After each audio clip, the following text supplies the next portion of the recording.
Hi, this is Silver Dave. I'm coming to you with another video. I've been out for a few days and actually I was working on some machine learning programs for gold. And what I was noticing was I was getting a little bit deeper into technical analysis and looking at different patterns, that exist within gold and that exist within the price of gold.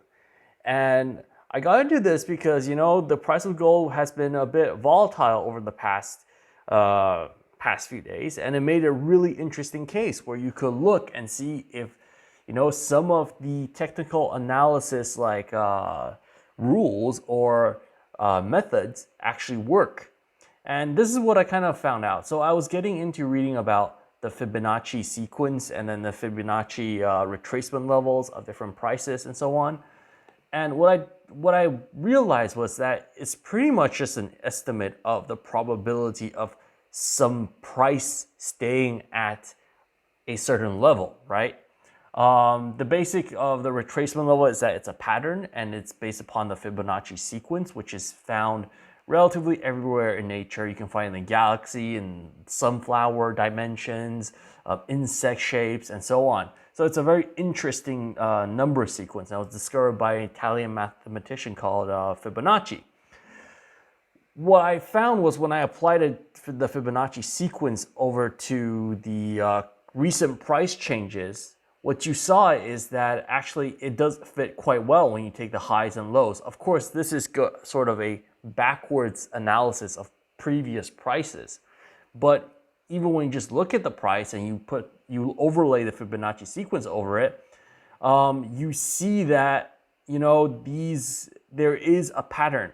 That means that when the first drop we had after the very, very high levels, it dropped down to the sort of the resistance level at 1900, which is part of a much lower. So if we assume that everybody was trading and they were assuming that 1850 was the lowest bound resistance possible, and they made a Fibonacci retracement down to 1850, they would assume that this price, there would be resistance and the price would most likely, after the drop, stay within that range and not really go back up above it, but it would stay within sort of a bound between the 23% level and below the 50% level because there's still uncertainty, right?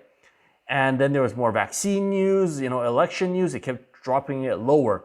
Basically, during this period, everything that could push the price of gold down happened.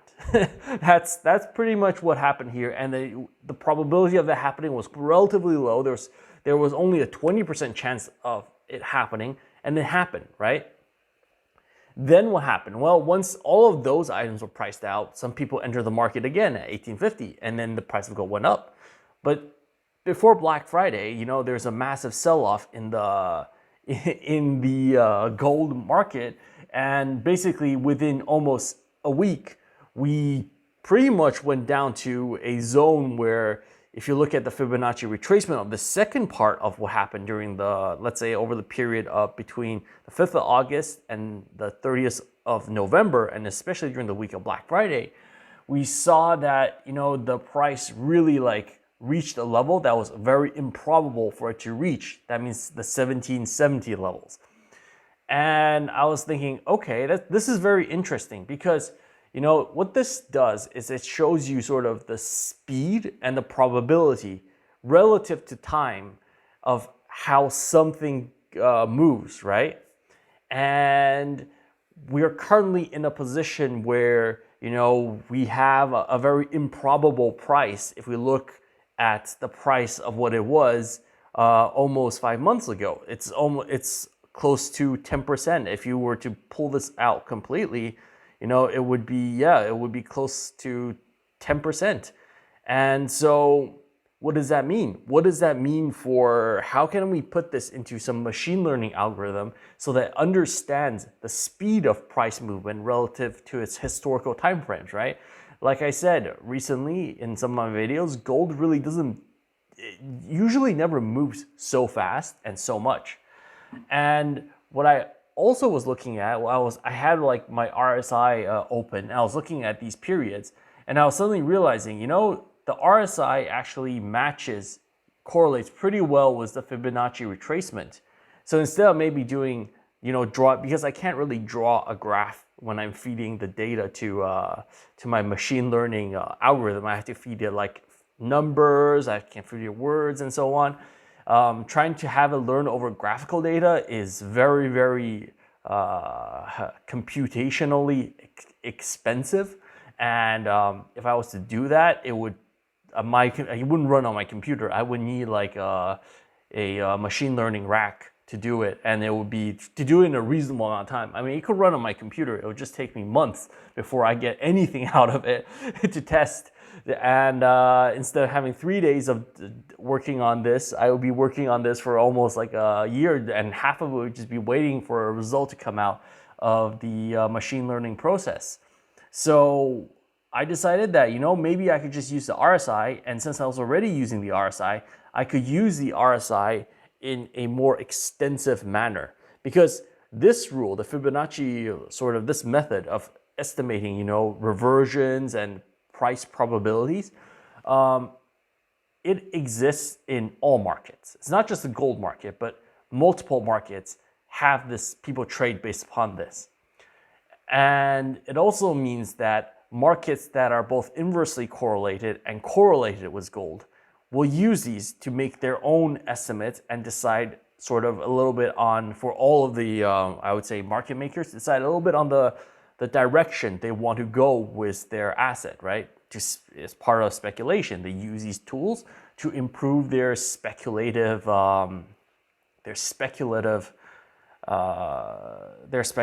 positions, and to get the best chance to come out as a winner out of their speculative positions. So what did I do?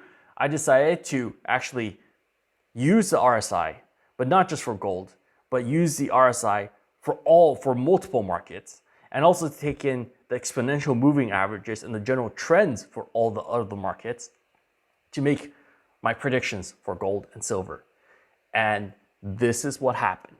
So I ran the program. It took a much longer time because I'm pricing in RSI. I have to calculate the RSI for all of these different assets. And I'm pricing in the exponential moving averages. The specific RSIs I took were for gold, the S&P 500, and the 10-year treasury note, because I believe that those were the ones that are the most correlated with gold.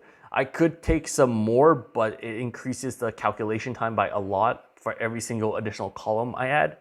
And pretty much I get data like this. I get a ton of, oh yeah, I added Bitcoin too. So I have the S&P 500, gold, and Bitcoin. And I have the trend for the 10-year treasury notes. So you can see that I'm showing you all of the data I have here. It's a lot of data. This is the predictive data that I'm using. And I'll block this part out because it contains my name and file path. But the predictive data, but I'm also using the similar one, but much longer for the training data. And it gives me some very interesting data shapes. And it's telling me that, for example, in my correlation, there's some things that are much strongly correlated with an increase in the price of gold. Some things in my data that are more negatively related to the price of gold. And then there's a lot less, but there are a few things. And then there are a few things that are pretty much neutral to the price of gold. And when I look at this and I look at my my data, the sort of like, I'm not looking at every single one, but I'm pretty much putting the context of all of these, I would say, price information and market information relative to the price of gold. Because finally, when you think about the price of gold, it really is, not determined by its own movement, but by the movement of every single other market. And that's how you could probably value gold, is by looking at every single other market and evaluating the risk of all those markets. And then that will give you probably a fair valuation of what gold's price should be relative to all of the other markets and how the other markets are priced. And it's pretty logical too, if you think about it. Is, for example, gold is typically used as a sort of a risk counterbalance for general economic turmoil. And for example, if the economy is going well, the price of oil will typically increase. But that's a bit tricky because the reason why I have to look at multiple markets is that if I just look at the price of oil in dollars, it doesn't work. I have to look at the price of oil in dollars, yuan, and other currencies, major consumers of oil, as my proxy for how the overall economy is doing. And typically I believe in my calculations, I took the European Union and China in addition to the United States and their currencies as proxies of how well their currencies are doing relative to the United States. And essentially their currencies have become are more stable, but the price of oil relative to their consumption, has not really increased. You can see the price of oil has increased in dollar terms, but if you look at yuan terms, it's pretty much flat. And then in terms of Euro USD, it's like growing a little bit, but it's not as strong. So oil consumption, I would say real oil consumption is not increasing as much as people, as the US dollar price change indicates. So I have to put that into context for the estimator and the model, so that it understands that it's not just just not one country being taken into account. It's actually the global situation, because gold is a product that's bought by everybody. It's denominated in dollar pricing terms, but the price determination of gold is not determined by a single market, but multiple stock markets, multiple economies, and multiple commodities too, that you use it as a medium of exchange against. And this is the part where that makes it really complicated, but at the same time relatively simple, because a lot of this information, like the direction of how these other markets are moving, is relatively well known and available to obtain, which is different from an individual company stock, because an individual company stock, you need to know its exact earnings. And typically you can't know its exact earnings by the minute, by the day. Oil price, you can know it by the day. There's a spot oil price. The Euro USD exchange rate is spot. All these other markets adjust almost instantaneously, which means that you can actually get, I think, pretty good information to evaluate the price of gold. So I added this information. I added the RSI, I added exponential moving averages for all of these products. You can see in my code, I did that around, let's see, I have it here. And I've been adding all of these, it's adding additional recursions to the processing. It's adding sort of these. I can add more assets, their RSIs, to analyze, like they're probably for moving. So just their trends. But this does increase, like I said, the learning period and the cost for the prediction in terms of time, because if I want to work on this in a reasonable time frame, I can't have like a 3-day, have this run on my computer for 3 days and then get a predictor, and then I can only test it once every single hour. That would be a little bit hard. I don't work on this full time. I'm working on it in my free time. So anyways, yeah, that's what I've been doing. And what I found was relatively interesting. So if we look at the current price of gold and we look at all the technical indicators, it's kind of like we've gone through a point. We've broken all the Fibonacci like retracement levels, all the resistance levels. We're currently at a new low. It could go lower. We don't know. If I change this retracement level and say like, okay, let's go down to like the levels at 1650. Let's put it like that. That's another. How are we? Well, we're sort of in the green there, but we're not yet at 1650. But we don't know. But either way, this point, gold is relatively oversold. If we look at the RSI, it's clearly saying that gold, relative to previous pricing, is relatively oversold. If we take the older level and we go all the way down, to here, we can see that, from the highest point to the current point, we are at the potentially what is one of the really low point. If we go, even if we retrace it back to what the price was in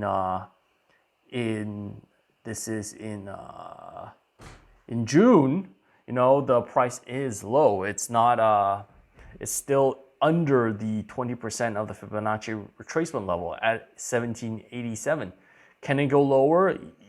Yes, or it's hard to say. I would say like if you look at all the indicators, the RSI and everything, it's very like it would need to have a lot more sellers. Basically, you would need to have potentially. I would say that during this period, we had the largest movement of gold sales in history for the gold, and after that, we only had a sale. We reached 1887. If you take that into context of how many people have sold gold over the past, I would say a month, and where we are at right now, yes, of course it will go down if you have historically amounts of people selling gold. But at the same time, if it's only at the 1787 level and historical amounts of people have already sold gold, you would need more people. But where are those sellers going to come from, right? That's another point you have to think about. So if I take into account the speed, basically, the direction gold has been going, the amount of people relative to the amount of buyers, and to get sort of an idea of how many people are still left in the market that are still holding and buying gold and that really are not interested in selling gold at this level. And I put it through a machine learning program, I get some very interesting results.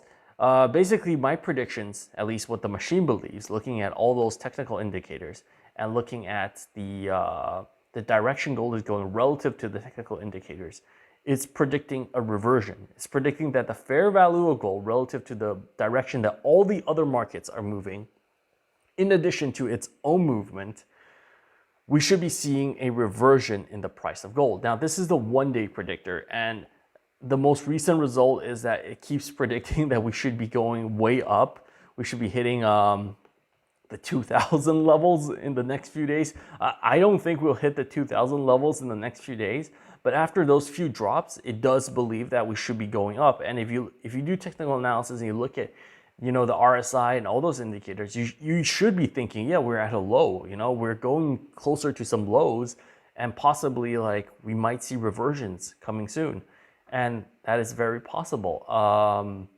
And the funny thing is, I believe that this indicator is slightly biased to the upside, and there are 51% of the predictions that are positive, and there are 40. That should add up. Why is it positive? So out of the average of 330, is it 349 predictions there? No, it's less. Ooh, interesting. Let's see how many actually are negative.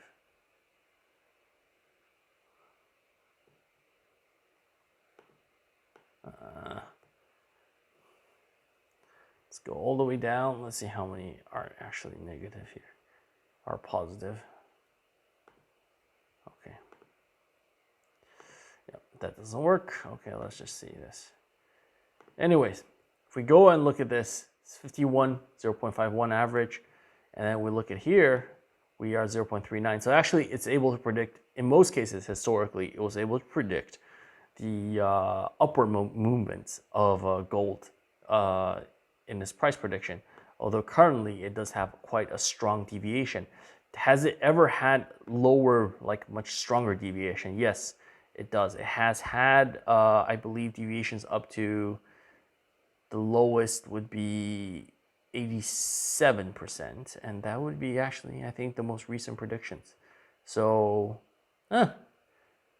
maybe the model is completely wrong, but I think, if you look at the technical indicators and look at what the model's like spitting out based upon what it learns, it does believe that there is a strong case for a market reversion. And if I look at the 7-day indicator, it's predicting also a market reversion, slightly less than the 1-day. The 1-day just believes that, we will suddenly go to like 2000 levels, which rarely happens for gold, like that you have such a huge drop and then you have such an enormous recovery in the pricing. It's very unlikely. But I think the 7-day predictor is slightly more realistic in terms of what it's predicting, in that we should see a reversion probably back up to the 1800s, not to the 1900s or like the 2000 is predicting, but we should see a sort of reversion back upwards. And we should also most likely see a what is it predicting here? Most likely we should see that the price of gold, it should go back up somewhat, but it wouldn't go back to like the 2000 levels, I think. I think it will be more or less within the 1800s, 1900s level, at least until the end of the year. And the same here, at least that's what the machine is telling me, is that it should stay within that range. Of course, it could be completely wrong. And it could be that, I've overfitted the data. I didn't try to do too many iterations on the learning process, so it shouldn't overfit too much. But I do believe the 7 days and the 14-day predictors are a lot more reliable because they're not based upon 1-day horizons, which tend to be not so accurate the further out you go. The most funny one, I think, is the 112-day predictors. And it's essentially predicting that we'll have a massive bull market in the gold market starting 2021. We'll have a humongous bull market. I don't know if that's the case, but it believes that we should be above like 2,500 levels of gold next year. However, you have to take this into context. This is based upon information that we have today. It doesn't know what other like stimulus might happen, what stimulus might not happen, how much of it might be done, what might happen with the election, what happens with the outcome, what will the electoral college do. It cannot predict those things. It's not priced in for that. And it cannot get that context of it because it can't see into the future. It can only see today and where the market is going more or less today and make the best guess. And also the method I've been using to make these estimates is called a nearest neighbor.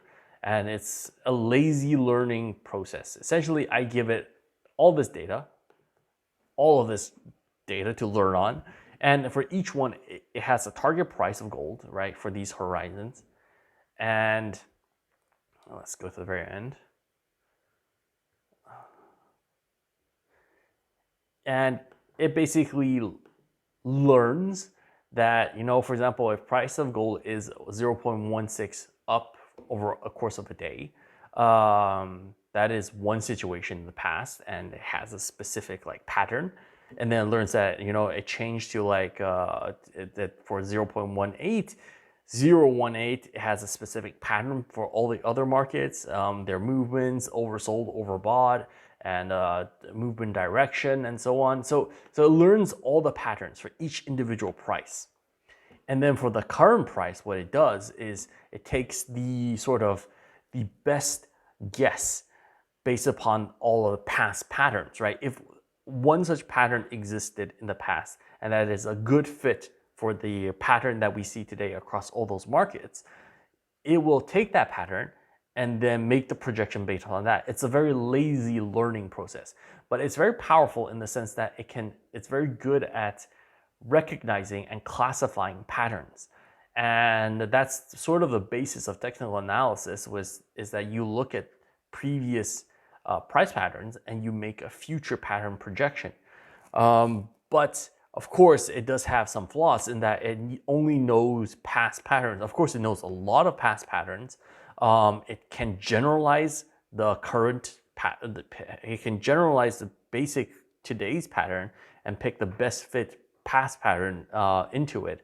However, it could also be wrong, because it's based upon past information and not based upon future information. Despite it being somewhat accurate, as you can see, it does have decent accuracy. It's not great accuracy, but accuracy has a trade-off. If you're too accurate, you tend to either overfit or you don't give your data enough context. For example, for the price of gold, what's also really important is the direction. And in my previous model where I excluded sort of the oversold, overbought indicators for multiple different markets and the sort of moving averages and the direction of different markets, it tended to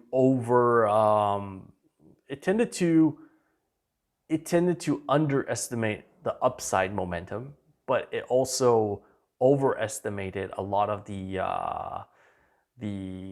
downside trends, and it based itself on the gold's own exponential moving average a lot. I think it was around, it had a strong correlation with gold's own exponential moving averages relative to what other markets were doing.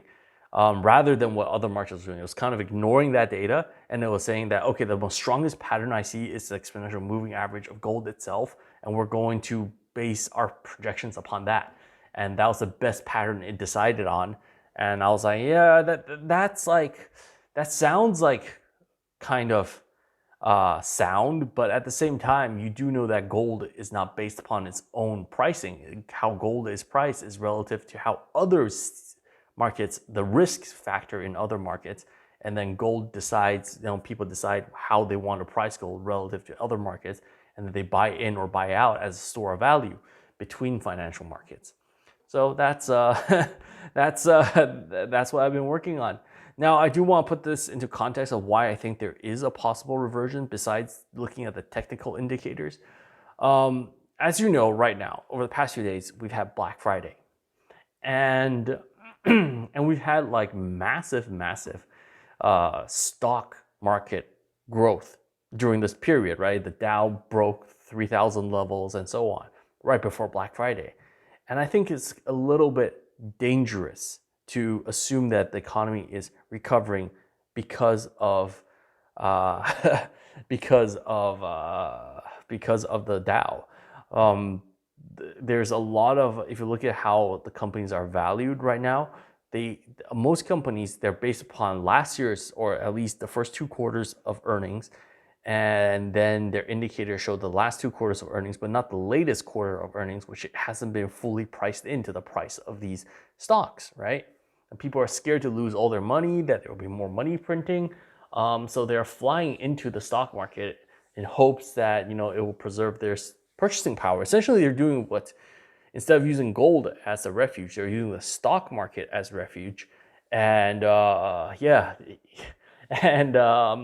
and instead of using bonds as refuge, because bonds are not so interesting because they have a fixed, more or less, the Federal Reserve says we're going to use bonds as our tool, to inject more money into the economy.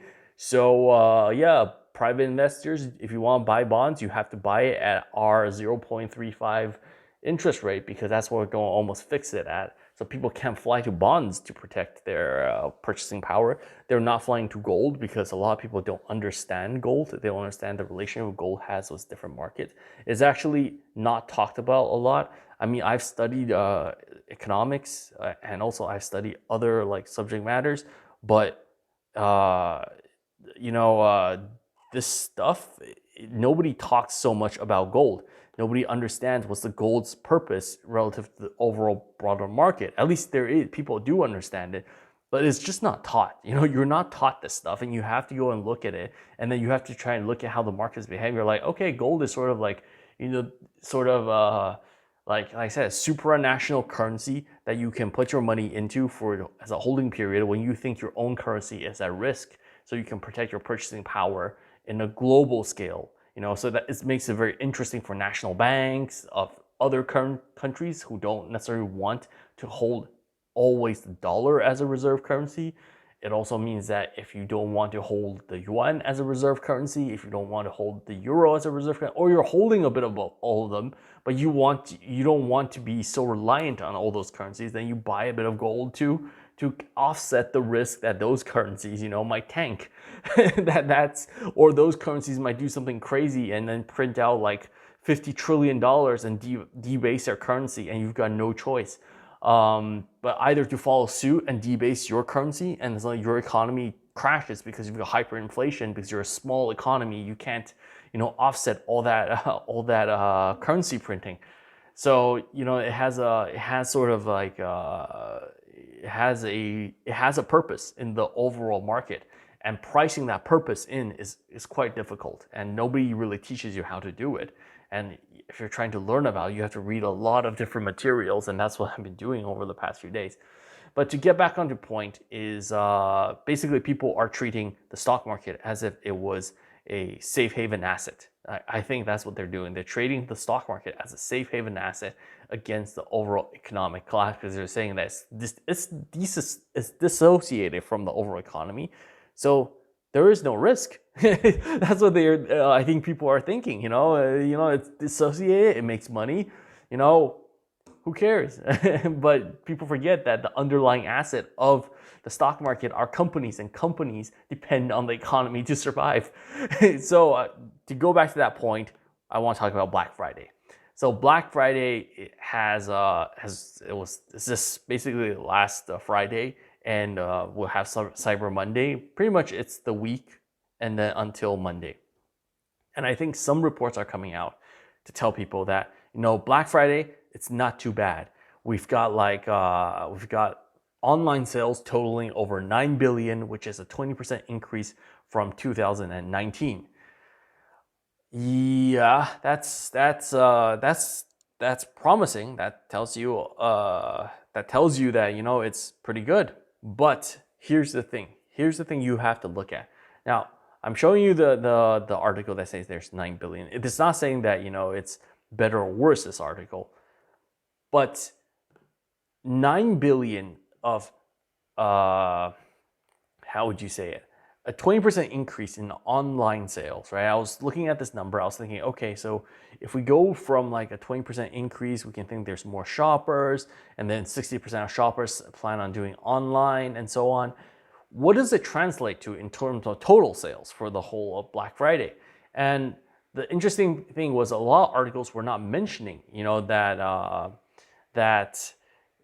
that what was the total number. They were mentioning only the online increases of like 20%, 30% from, I think it was 7 billion to 9 billion. It's so great. And then I found this article. I found this article called By the Balance, and it's what is Black Friday. And it had a chart, right, saying that, in 2019, there was 729 billion in sales for total spent during the Black Friday period. I was like, that's interesting. That's a lot more than the 9 billion, of online sales. In context, that's peanuts relative to the total sales number.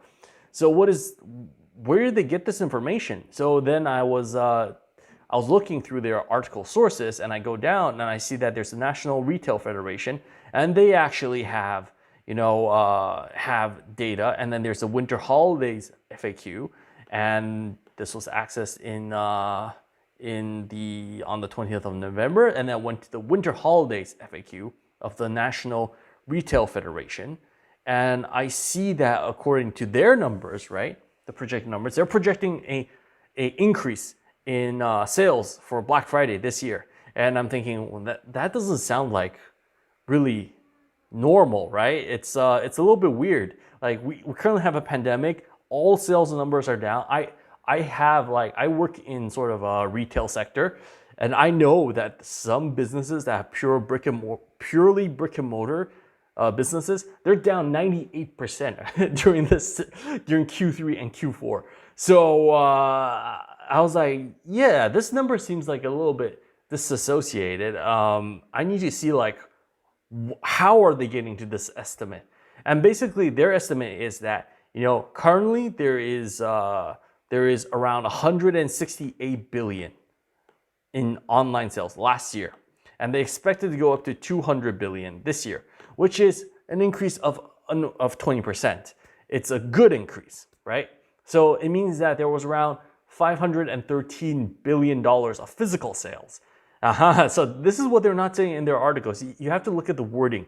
They're excluding information. This is an extremely, they frame it very positively that, holidays is going to be great. We'll have a 20% increase in online sales. We're going to have to increase to 168, from 168 to 200 billion. People are going to sell online. That's amazing. Okay, it is amazing. It's good news. People are buying things. It's holiday season. But what about the 500 billion physical sale number? What is going to happen to that during this Black Friday? And nobody talks about it. Nobody is mentioning what's happening to the physical sales. So I was going online. I was like, what are the physical sales? There's a record. There's record 7.4 billion. Okay. Where are the physical sales? So I don't know. But then I go on to like a CNN. Yes, it's they do all sorts of news. They're not always the most accurate, but according to their sources, it's physical like traffic. is decreasing by 52% compared to last year, right? I'm like, ooh, that's bad. And then some of their other other sort of information providers are telling it's down 22%. And I'm thinking here, okay, so if they're saying that the sales have not decreased, but it's the traffic that decreased. But the traffic is directly correlated with the number of sales for physical stores. If you don't have people in the stores, you don't have people buying. Does it mean that you have more, like on average, the shopper spends like $1,000 last year? We don't know how much they'll spend this year, but there is at least 20% less people. I think within that large number of less people, there is going to be that much less sales, roughly. We're somewhere between, the order of magnitude between 50% and 20% less physical sales numbers. And I think it will be even more than that because, when you go to do a physical purchase, you have to physically move there, and people go there, they shop all day, they go to food courts. They're spending a lot more than just that like 22% they represent.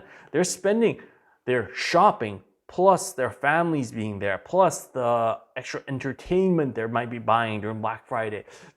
Some of them might be going to the movie in the shopping mall. It's it's not just purely shopping, it's shopping plus entertainment that they're spending at physical locations. When I think about that, I think that the whole ecosystem is completely destroyed if you remove 50% of the population from that and then you put restrictions, lockdowns, and so on. I think we're going to see a lot more than 20% in decrease in physical sales, but maybe I don't know if we'll see 50% less in physical like numbers. What does that represent in our total numbers? So I'm going back to my original article. I'm like, okay, so if this year there's a record 7.4 billion, they're estimating that the total sales during the period is actually like 200 billion for online sales. And which means that if we take the total number, that is the 729, we minus 169, we get like 516 something billion. We remove, let's say 40% of that. At what number do we end up right now? And the funny thing is, if you remove 20% of, basically we're going to see probably around a 20 to 30% total decrease of the sales number for Black Friday period. That's sort of my estimate. The total sales number for this quarter for Black Friday, taking into consideration the online sales in the growth, in addition to the physical sale decrease, we might see a 20 to 30% decrease in total sales figures for all businesses. And that's a horrible thing because you have to understand that if you have most businesses, retail business, they have very, very small margins of profit. In order to be profitable, they have to sell a large quantity. You're looking at maybe like a 5-7% margin of profit. And the way they make money is through economies of scale, that people buy a lot of stuff.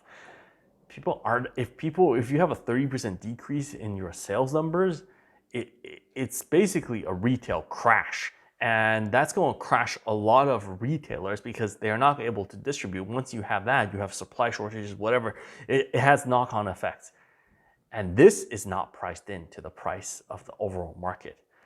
And I think this is one factor that maybe the machine learning program is picking up, is that all the other markets are relatively overvalued.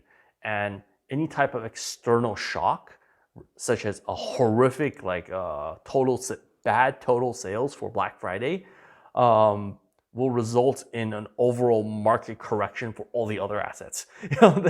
This is what I think might be picked up by the program. Maybe it's not picked up directly, but some of the proxies are giving those indicators.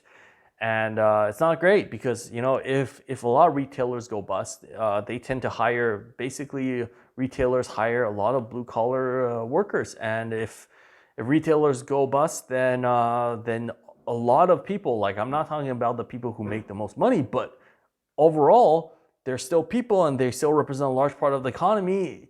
they're going to be in a really terrible situation. And they are also the basic force of consumption in the United States. If you are if your middle class cannot consume, right? They consume a lot of fixed cost items. They consume food, they consume clothes, they consume, I don't know, cars, like all those economic driving items will not be bought this year. If you have a 30% decrease in overall sales, next year it's going to be really terrible for these people, because the stores, they'll close, and they'll be like, yeah, we're moving online. And to run an online business, you don't hire as much people. So, and the profit margins, if they also realized, for the businesses, they realize that profit margins are actually higher in online distribution, then we're going to see a shift in the economy, and there's going to be a lot of pain. Just like Jerome Powell said, after the pandemic, most likely we could go back to a economy, but it won't be the same economy. And I think this is part of the transformation that he's talking about, is that I'm saying, like, the margins, I do know that online margins are much bigger than physical retail margins. Physical retail margins, however, hire more people. You have more people working in physical retail. It's much more labor intensive. It's much more local. And then, people, you can build how do you say, city centers, distribution, like I would say online distribution through mail services and so on. It's very different. It's not as labor intensive. There's a lot of things that you can replace with machines. The sorting, the packaging, a lot of it is automated. You need much, much less people.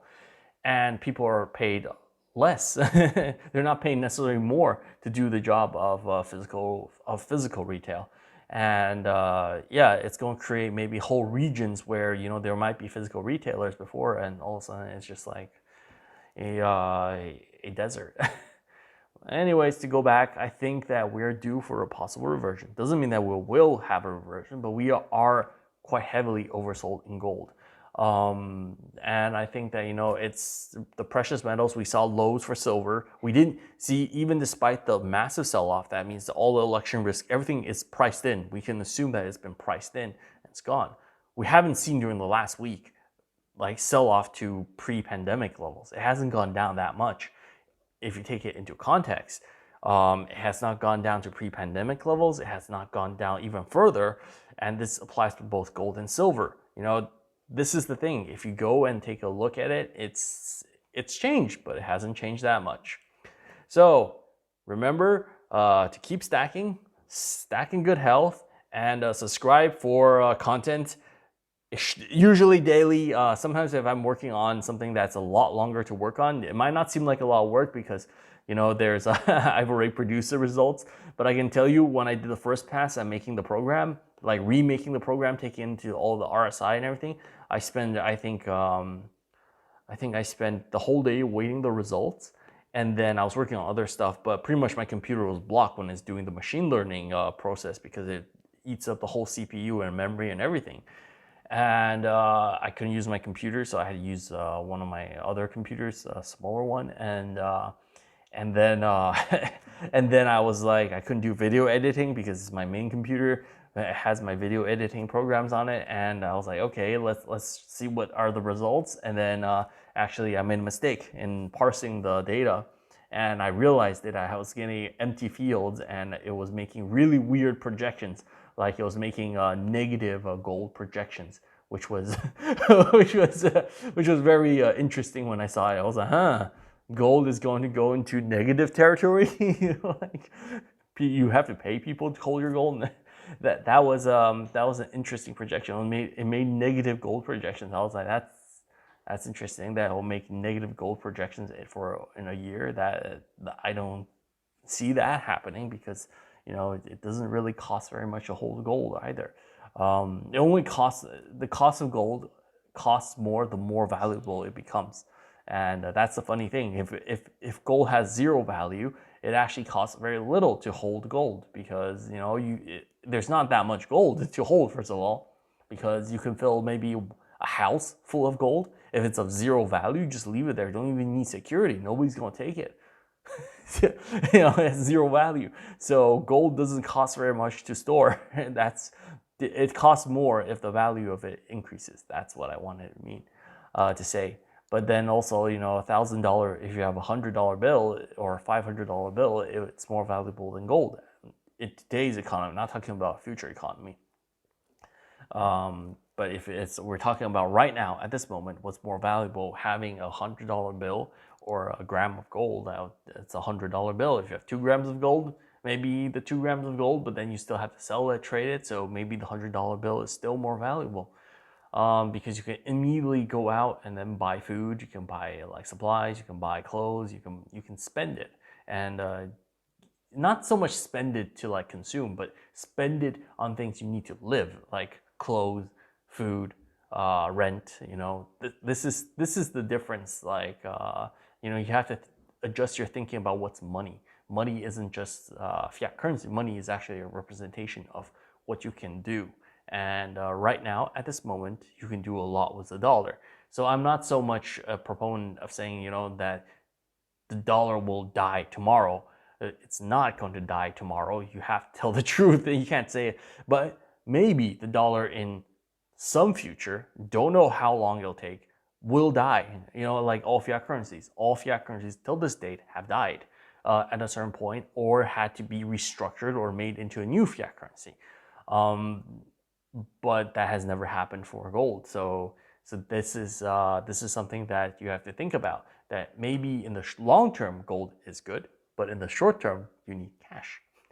And yeah, so thank you for watching. Subscribe for content. Click the like button, helps me out a lot. And thank you so much for watching. Stay in good health. Happy holidays. Enjoy your weekend. And Dave out.